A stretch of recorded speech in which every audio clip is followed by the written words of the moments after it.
I can't believe I'm saying this, but Alabama's about to play one of its biggest games of the year.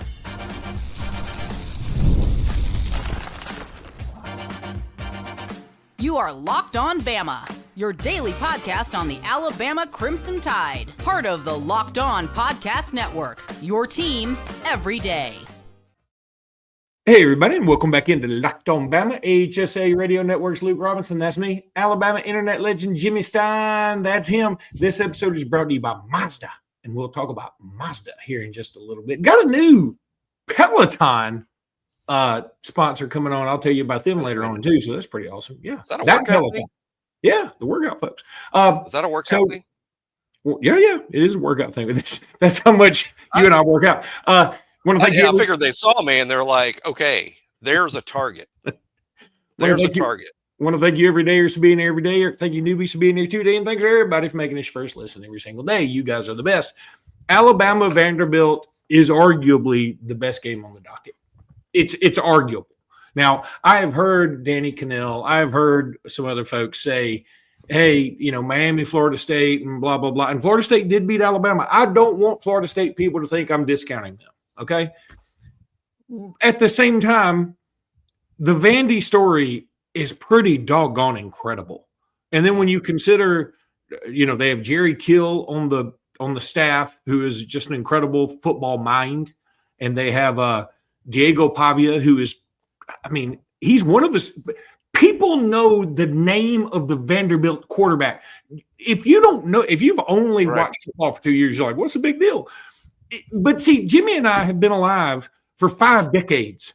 We know there are very, very, very few times you could name the Vanderbilt quarterback. I don't care how much you love the SEC. Now, you might know it because you forced yourself to do it, or you you were Tim Brando back in the day and you were having to do the Jefferson. Before Pavia, who's the second most famous one behind Cutler? Yeah, it goes Pavia, then Cutler. I guess it's Jordan Rodgers because he's on TV. Yeah. Because he's on TV and he's Aaron's brother? Yeah. Okay, then who's next? It's not because of what he was. It's because of his stuff now. Yeah. Not like Jordan Rodgers, by the way. I think he's really good on TV. I think he's great. Pavia's got a lot of swag. I don't like him. I'll be honest. I don't care for Diego Pavia, the personality. Let me stop you before I want you to go on, but full of swag. This is how bad a day I'm having. I wanted to clear my throat, and so I meant to mute me, and I muted you. So the only thing you heard was me clearing my throat. And I'm sorry, and I'm not starting over.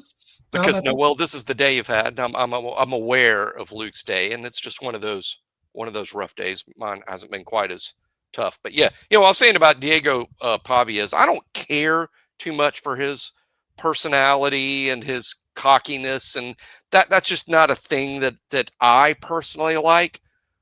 But the kid has a lot of swag. There's a ton of swag. I can see if I was a Vandy fan, I could see why he would be my all-time favorite athlete by 100 miles. I get that.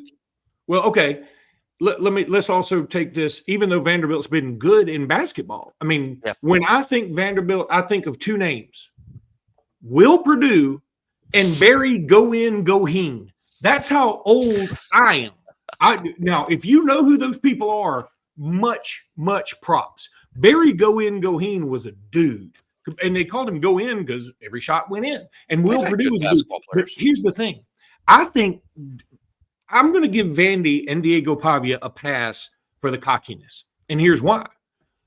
Who's going to be? Is some super smart, polished, blonde-headed, blue-eyed, pasty white dude who's got an IQ of 612 going to be there? They got 150 of those in this graduating class. That's all Vanderbilt is. So their guy has to be a little off-brand from what you think of when you think of Vandy. And Diego Pavia, he was at New Mexico. By the way, New Mexico State, sorry. Am I stupid for? Am I about to admit something stupid that I didn't know? Eli Stowers also, or Stowers? How do you say that? Stowers. I think it's Stowers. Yeah. Did he came from there too, and I didn't know that till today. I was like, whoa. Well, originally, crazy story about him because he might be the best tight end in college football. He's amazing.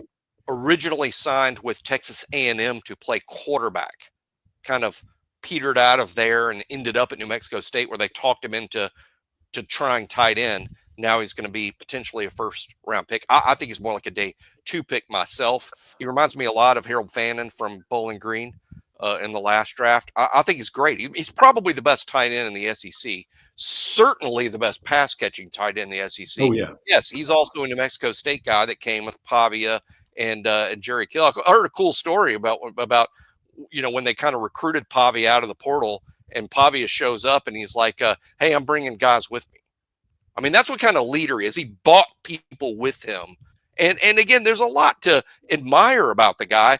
Just, I'm not a big fan, just because that's not my personality type that I like. But he is compelling. He is a swaggy type of guy. And again, if I was a Vandy fan, he would be my favorite player by 100 miles. Here's another thing that I'll say that's sort of insulting. He may have an ACT score that like doubles mine. Just did it again. I'm sorry, Jimmy. Sorry. Pavia may have like an ACT score that like doubles mine. He may, but he doesn't strike me as a Vanderbilt student.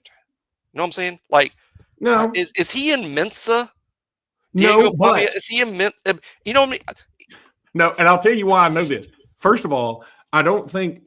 Let me tell you what he is. He's not like probably one of Vandy's smartest students. I'm not, and again, I wouldn't be either. I couldn't get into Vanderbilt, so I'm not making fun of him. At the same time, I don't think he's on the level of like when James Franklin was at Vanderbilt. Remember, everybody was like, "These dudes don't look like Vandy dudes." Like this doesn't seem right. They're bending the rules to let kids in. Yeah, and so that I think he's closer to being a Mensa guy than he is those guys. I believe that because he is we can talk about him talking trash. That's fine.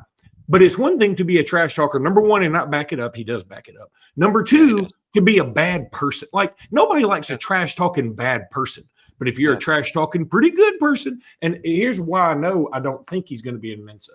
And I don't mean this as a slight to this particular high school. But I mean, it's a compliment to what it takes to get in Vanderbilt.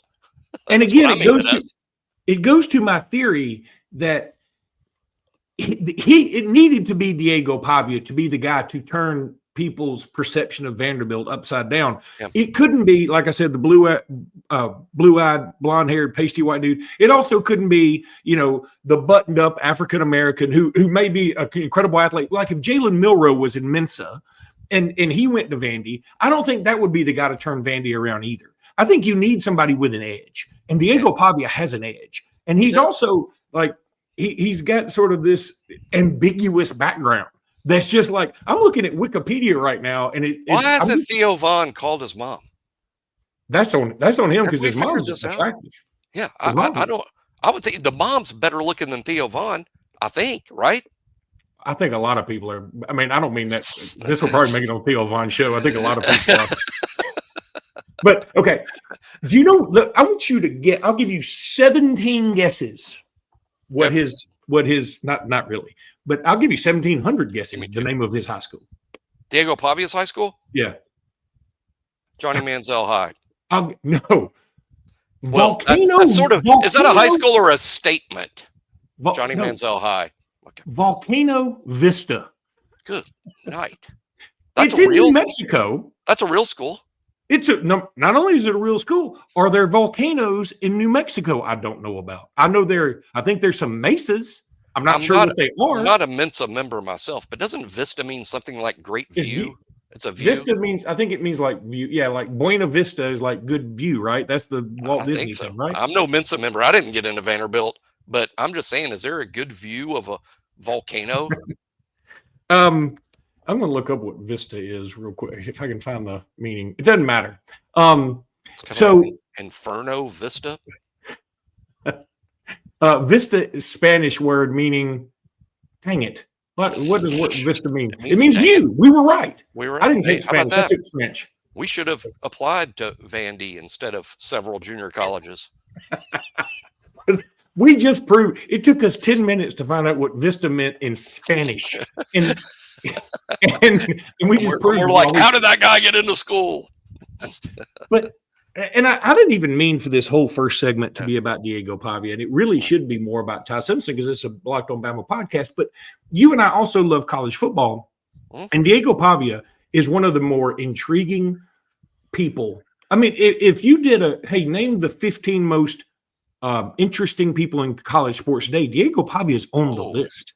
I'm not so sure he shouldn't be in the top 3 or 4 in Heisman straw polling right now. Let's see how the season works out. But right now, top 3, top 4, maybe number 1. I have a ton of respect for the guy as a player. And again, ton of swag. He's very difficult to defend, not just because he can run it and throw it. He runs that offense like a maestro. He does not make bad decisions, and he lifts the performance of his team. That's just hard to do. And I have a ton of respect for him. I just don't care for the cocky, brash thing. I hear you. And Corey Burton from Locked On Commodores, who I did a crossover with yesterday, is out today. It's out Thursday, so go check it out. But great guy. Love Corey. Yeah, he is. And he was like, look, people are going to talk about, well, Ty Simpson has no picks and Diego Pavia has 3. He said, but all of Diego Pavia's weren't like bad decisions. He apparently, and again, I'm taking his word for it.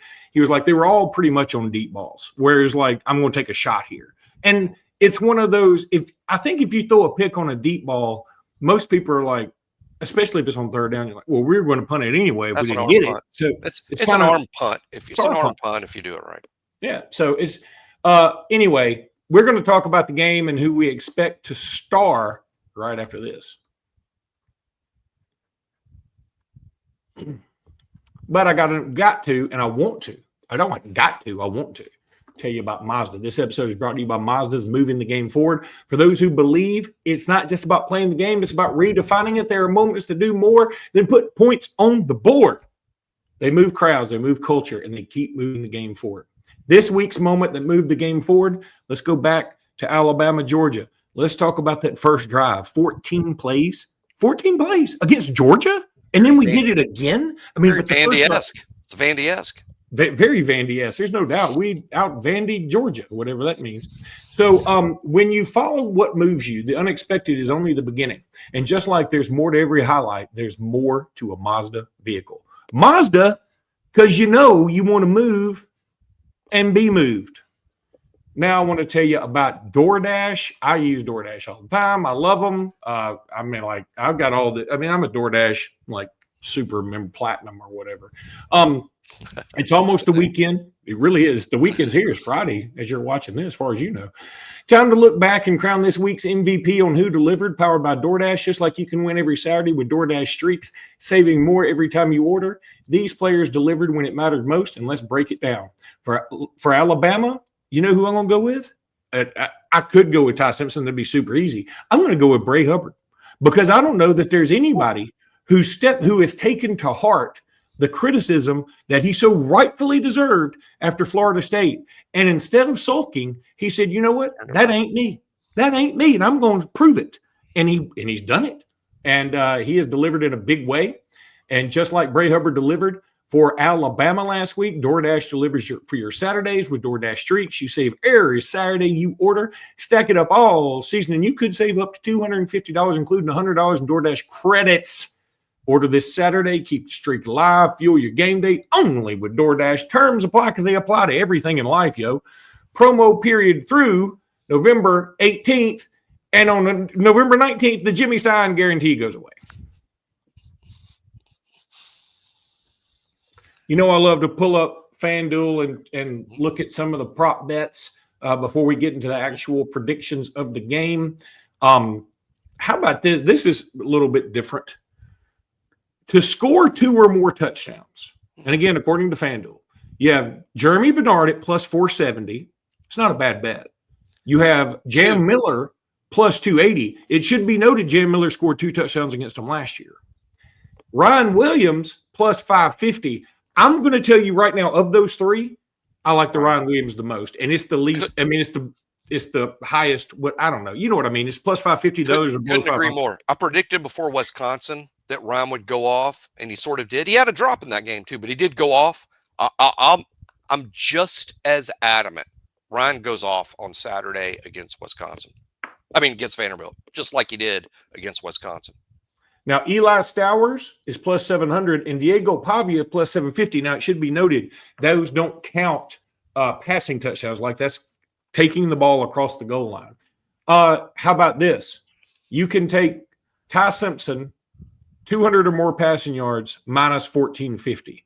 So, it's not great odds, but I think it's almost a lock that's free money. Unless Ty gets hurt. Second most favorite bet I've heard yet on the board behind Ryan going off.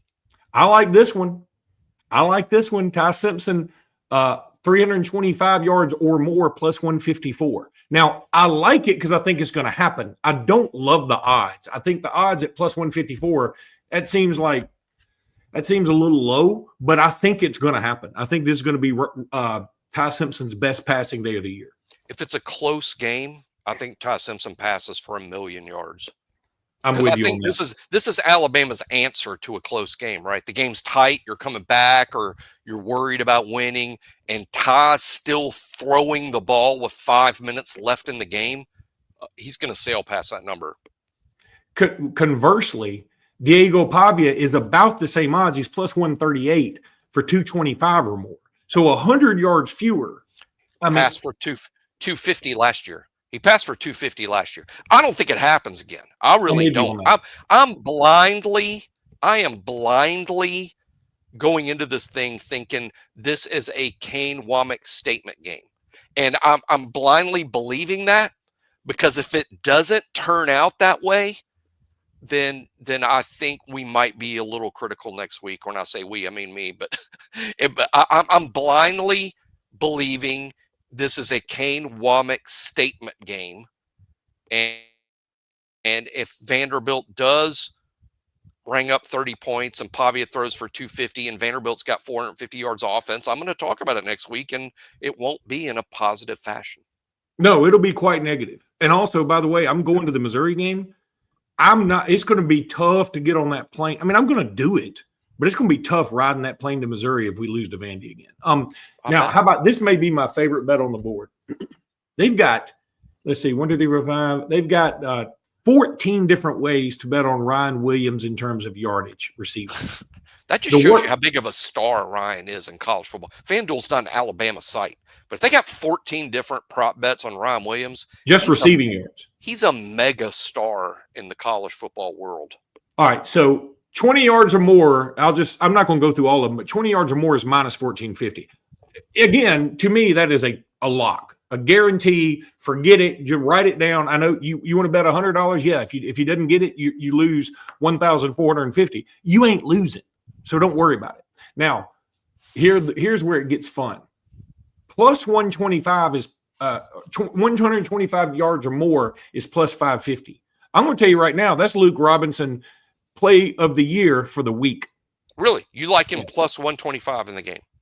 I like 125 yards. 125 100%. yards. I think this is a Ryan Williams get-right game, baby. Me and you both. I'm on board with that. And again, I was adamant the week of Wisconsin. I feel the same way this week.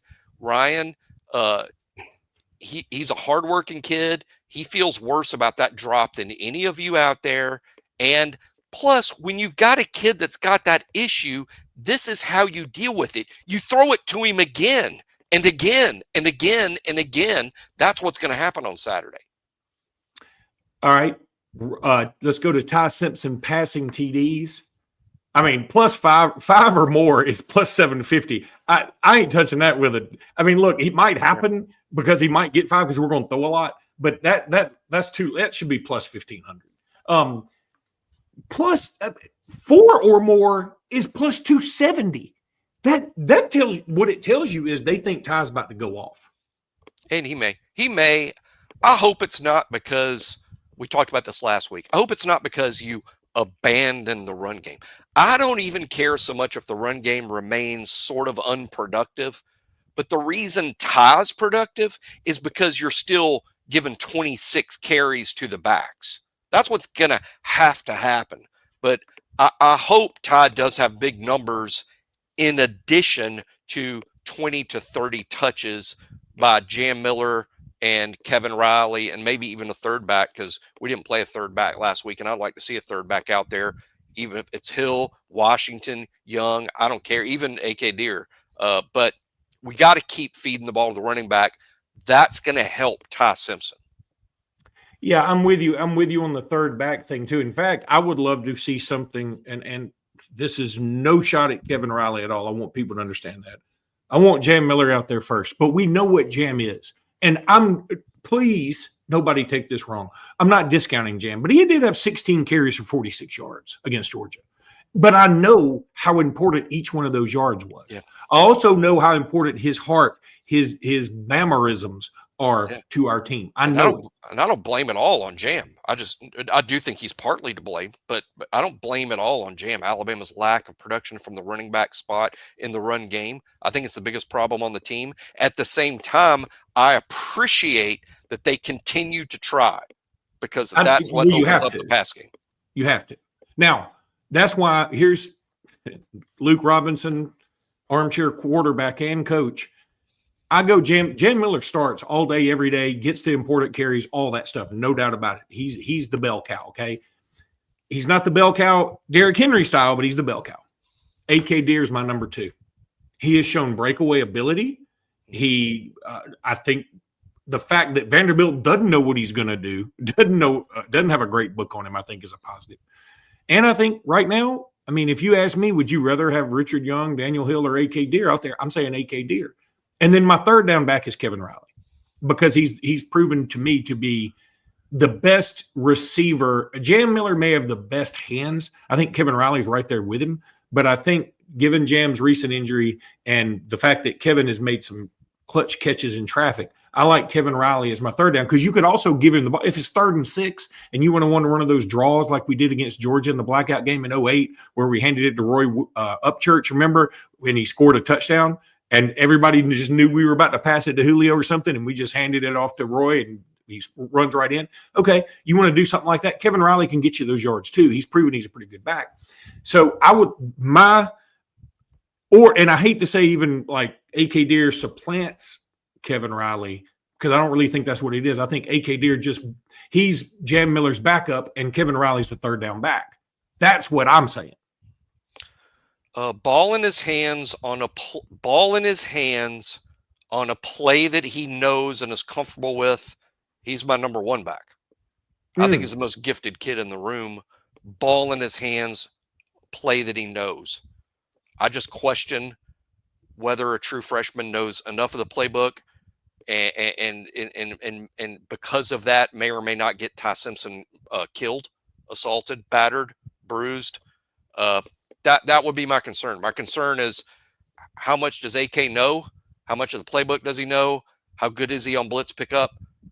But ball in his hands, play that he knows, he's my number 1 back. But I can't answer that. How much of the playbook does he know? How good is he in blitz pickup? I can't answer that, because we're not at practice every day and we don't know. I would just say that's my first response to why aren't we seeing more of him? That would be the first guess. New sponsor alert, Peloton. Yeah, Peloton.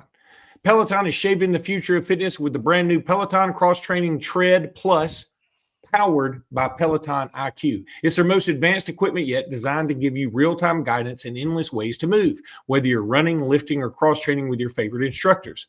This is training reimagined. Peloton is built for breakthroughs with tools that help you plan, stay motivated, and reach peak performance. I love how the Peloton IQ system offers real-time strength coaching. It actually tracks your reps, suggests the right weights, and corrects your form, making every rep safer and smarter. The swivel screen is a game changer. You can go from running on the tread to strength training without missing a beat. So let yourself run, lift, flex, and push forward. Explore the new Peloton cross-training tread today at onepeloton.com. That's one spelled out, Peloton.com. Go try them out. Peloton, they're the real deal, y'all. Yeah, Peloton showing up in my life like an answered prayer to some degree. Like this is like, that joke of God telling the guy that drowned in the flood about, why are you here? I sent you the boat and I sent you the helicopter. Yeah, this is God sending me a Peloton. I think what they've done is said, we would like the live read to be done by some guys who would be the before picture. Yeah. So, all right. So predictions for Vanderbilt. Look, if you watched the podcast yesterday, the crossover, I've already given mine. I don't need to give a ton of explanation. I have Alabama winning 49-27. That is a high-scoring game, and there will be some people that will have heart attacks giving up 27 to Vandy after we gave up 40 to them last year. But Vandy's got a good offense. They're going to hold the ball, and they're going to score. The problem is I just think that here's the deal, Jimmy. Here's my number one key. If Alabama wins the coin toss, take the ball. Go score, get ahead of Vanderbilt, make them play catch up. Us playing catch up wasn't cool. I love that. I love that. So 49-27, that's your score? I think there's a wide range of outcomes here, a wide range. I think Luke scores something extremely possible. I think it's possible that Alabama wins this game something like 48-10. I think that's possible because Vanderbilt, and I'm not saying this is the old Vanderbilt. It's clearly not. But Vanderbilt rarely gets this attention from Alabama. You know how I said that going into Louisiana Monroe week? That, you don't normally play Monroe, and Alabama doesn't play Monroe trying to prove to the world that you're good. And we saw what happened. It was like 70-0. Vanderbilt is absolutely not Louisiana Monroe. They're more like, to quote Josh Pate, Michigan. They're more like that than they are Louisiana Monroe. But Vanderbilt rarely gets Alabama's A game, A effort. They did in that game, I think back in 2018, was it 2017? When, that game, Nick Saban still talks about that game with a smirk. I think something like that could happen. I also think Vanderbilt could win. I'm not going to sit here and bet my life on Alabama winning the game. I mean, Vanderbilt's good. What they're really good at, Alabama's bad at. And one thing that kind of gets me on the soapbox, Luke, is this Alabama lost last year because they didn't take Vanderbilt seriously. That's not true at all. Alabama lost the game because they didn't have their hard edge laser focus, yes. But what Vanderbilt does really well, Alabama did poorly. And Alabama didn't have an answer for that. Vanderbilt beat Alabama in a game of football that Alabama was trying to win. I think this is a tough matchup for Alabama schematically. So therefore, I'm not going to be shocked if we're showing up Saturday night on probably what's going to be a later post game for us. I'm not going to be shocked if we're sitting here saying, can you believe it happened twice in a row? I'll be saying, yeah, because we don't have an answer for what they do. But I think Alabama wins the game. I think Alabama wins 34-24.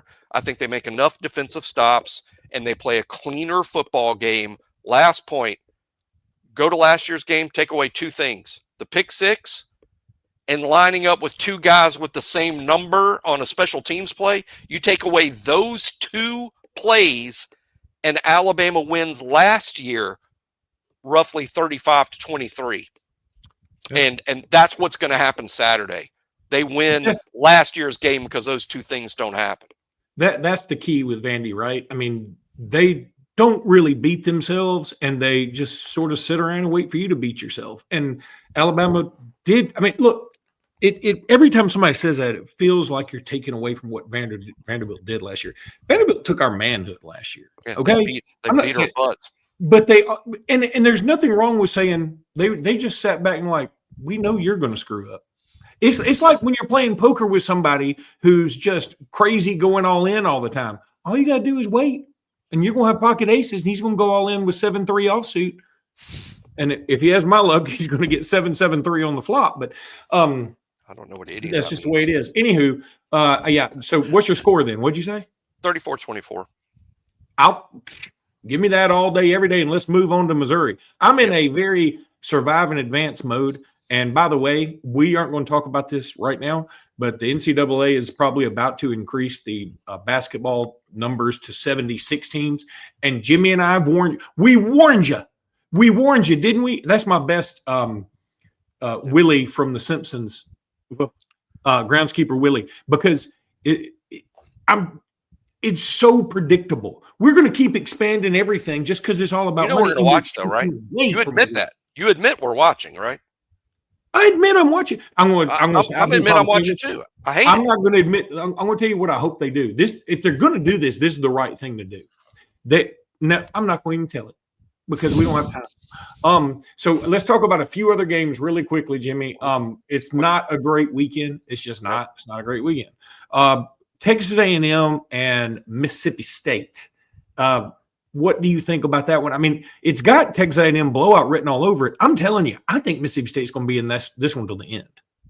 I won't be shocked if it's within 14, but I'll say A&M by 20 or 21. That said, I said the same exact thing last week, and Mississippi State should have beaten Tennessee. I underestimated them last week, but this is on the road. A&M's really good. I think they sputter on offense a little bit, but there are pieces in place for them to be good on offense. So I'm going to say A&M by a lot. CBS has got to be kicking themselves. We're not going to predict it, but I just think it's funny. CBS gave up on the SEC going, harumph. We're not going to pay that money. Yeah, we'll just put, Penn State at UCLA. Oh, God. There will be 17 people watching that. And most of them will be in the control booth of CBS. I don't know that there's 17 UCLA football fans. I want to do a whole show making fun of the fact UCLA is one of the great one of the great colleges in the U.S., and they just do not care about football. They do not care about football, and which is just so stunning. But how about this? I think Penn State needs to crush them. They need to crush them. I don't know that they will because it's cross country, and Nico, Nico has got some talent. So I'm going to say UCLA covers. I have no confidence in that pick, though. UCLA is god awful. The line is 28, I think. It's so sad. UCLA needs a reflecting pool to how sad this is, so people can just go, "Yeah, this sucks so bad." They might offer the job to Ryan Grubb, by the way. They better not. If they better not. I mean, I'll go fight every 17 of their fans for him. All right. Texas at Florida. I'm calling it now. I'm calling my shot. Okay. Jimmy's golden boy goes down in Gainesville because Billy Napier is the cockroach you can't kill. I think Keith Richards might be the cockroach you can't kill, but you think cockroaches look at Keith Richards and go, "What are you talking about us for? He's been around longer than we have." He's still alive.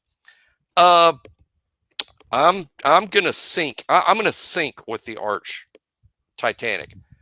Texas wins. Whoever wins this is my profound statement. Whoever wins Texas at Florida is really good going forward. Whoever loses it is really bad.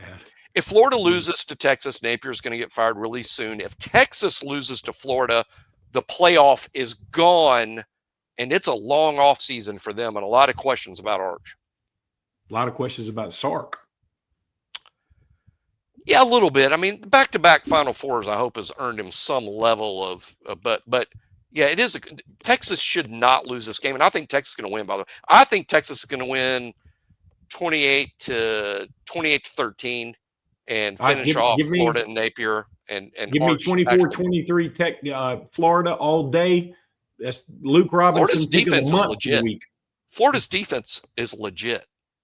That's what I'm saying. I think they're going to force Arch into problems. I think Arch is going to have problems with the crowd noise, and I think it's going to be a lot of fun. Now, finally, I mean, there's a bunch of bunk in the SEC this week outside of Alabama and outside of Florida, Texas. So. Finally, Florida State, Miami. Let's just throw it out there. I mean, I'm pulling for Florida State, so I'm not going to pick Miami. I mean, and plus, I think there's grounds to pick Florida State here. I mean, Miami has shown they kind of choke under Cristobal a pretty good bit. They should have been in the playoffs probably the last 2 years, and they just choke it away. And I think that they'll have another moment where Florida State, who played pitifully against Virginia, they may have post Florida State Alabama moment and turn up their thing to 11, and here we go.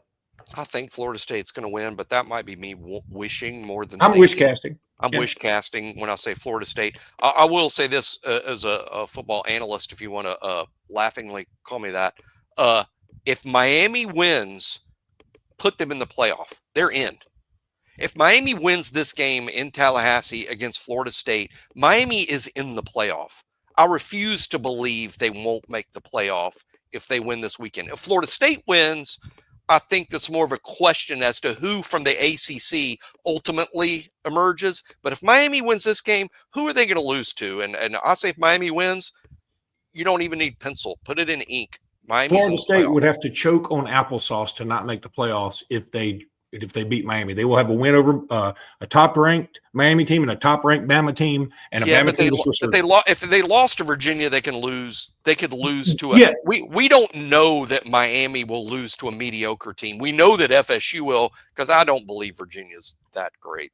You're like an analyst, but you're also a therapist. You're the world's first analrapist.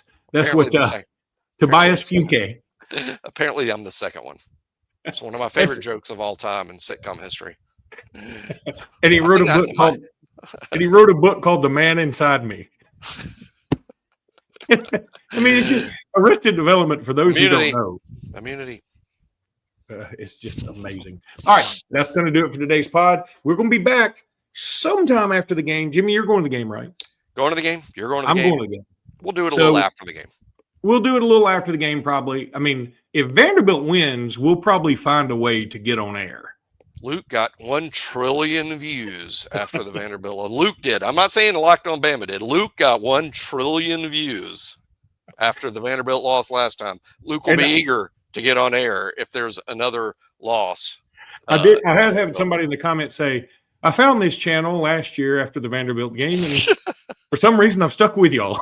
But the irony, the great irony, and I've gone back and watched this, about my going off on what Kalen DeBoer was wearing. And by the way, what he was wearing still sucked. I don't care what any of y'all say. It is now, he's got the black hoodie now, and that's much better. He had a red T-shirt that was short-sleeved, and it was just medium. So give me a break.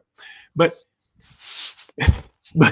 I realized the great irony that I myself look like warm butt because I hadn't shaved. I was sort of drunk, and my hair was askew, and I was going off. And all I could think when I watched myself do this, like months after the fact, I was like, I wonder if Kalen DeBoer did a podcast about how terrible I look. He did a pot kettle argument. I mean, we got Peloton calling us. All right, that's going to do it for today's pod. We'll be back after the game. Until then, roll tide, everybody. Roll tide.